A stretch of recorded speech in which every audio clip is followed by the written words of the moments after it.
A little intro to the 375BAF. We've got 5200 watts on the roof and pretty nice system. I want to show you that today, and then we'll get into the tech specs. So this is 4800 watts, and we have two strings. We have a passenger side and a driver side, and they are all wired into the 12,000 XP. And then you can see up in the front here, where I'm standing on the front, we have 400 watts in the front, and they run the 12 volt system only, so 5200 watts. The 12 volt gland was actually already in the roof. You can see where the old mounts used to be there for a single 200 watt panel. And we put a new gland in here that runs the passenger and driver side strings down to the inverter. The 12 volt system is over here. Here's the component layout. So the solar that comes in from that upper gland that's a factory, that goes in to feed this charge controller and then out to the bus bars. There's a positive bus bar, negative bus bar, and this is the factory circuit breaker setup that runs all of the input. There's a main power feed into the circuit breaker set here, and then it goes output for all the other units. Of course, that runs to the house, and then you've got jacks and a bunch of other stuff that runs directly off these circuit breakers. This box here is the lithium converter that changes the truck power to a lithium charger, so that this battery is safe when the truck is running. That will still back charge.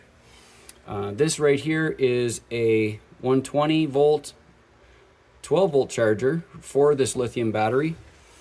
This is a 300 mini from WattCycle. It's a 12 volt battery, and this charger here is wired up behind the 12,000 XP and over to this box. So this is where the 12 volt charge will plug into. There's the power wire for it right there, and there's three other empty duplexes you can use for whatever else you need in this front bay.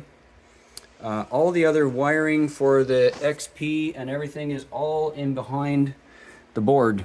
So none of it is accessible or at this point serviceable, because all the covers are on and it's completely protected. You can still use this for regular storage.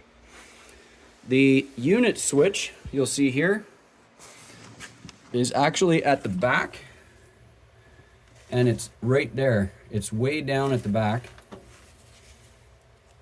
right at the bottom. That is the unit power switch, as indicated there. And the only other one you're going to need is that one, the output switch, which is way at the back, right there. That one turns off and on all the inverting functions to produce your electrical for the unit. This switch over here is the solar disconnect. You will basically never use that, and neither will you have any use for these. This is the output breaker, and then there's a battery input breaker, and these are all protected for a reason, because you simply don't need to use them. They're not switches.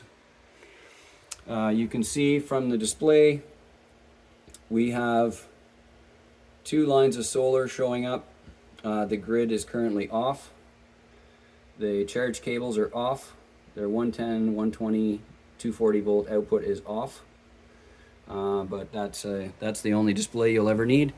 And you can push escape to see this at any time. It's always on, but this will turn the light on for you to make it easier to see. There is the current electrical. Now the grid power coming into this unit, when you get to a power pole of some kind or a generator, is here. This is a 50 amp twist lock. That is the same as the plug on the back of the unit. The front of the unit, that plug goes directly into this, and it will bypass and charge. So if you run out of sun to charge the big batteries, then you can use this right here to back charge all the batteries. You can use it from a generator or any other supply. As with all these systems, they have a standard electrical box. This is it here. Your 12 volt, all the interior stuff is all listed here for 12 volt, and all the interior stuff is listed here. These are your mains that coming in, and then you have AC lines. There's heaters and all kinds of other plugs and stuff here. This one here used to be used for the 12 volt converter, and as you can see, it's now blank. This breaker is now free and doesn't do anything at all. It's completely blank. And that was the only change made to the interior electrical, with this exception, and that is because we have full system duplication here. All of your power from the inverter is coming in on this new cord. So the inverter is going to feed this twist lock 50 amp right here. These, of course, as you know, they screw on, so they lock in, and then this plug goes in and twists to the right. If you have a complete system failure for any reason whatsoever, you can simply open this plug, change this wire to this plug, and it will feed out. It'll go out to the back of the unit where the original pole plug is, and everything will work the same way it did if it was in the factory. And this is the back of the unit, and the original charge plug is right there. Also the exact same 50 amp twist lock, and that goes to the original plug that's listed in the front. There's a system spec here, and of course we have this unit set up for your 50 amp cords. You have 44 kilowatts of storage, and if you do need service or help for any reason, there's the phone numbers to phone, and we'll be happy to speak to you, and happy RVing.